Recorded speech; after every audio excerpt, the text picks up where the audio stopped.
club is being sold. Owner Ricardo Joseph D'Souza took to social media on 28 June 2021 and posted the following. It is with sadness but with anger that we have sold our entire business in Goa. I personally have suffered the least as I was compensated adequately, and even my future generations won't have to work. I will also share some with our staff, but in the long term they now have no jobs.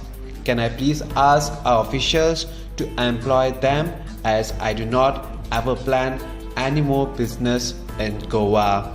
By officials I mean all the harassing lot like police, PDA, CRZ, NGOs, Panchayat and Sarpanches, not Sean Martins, BDO, Deputy Collector.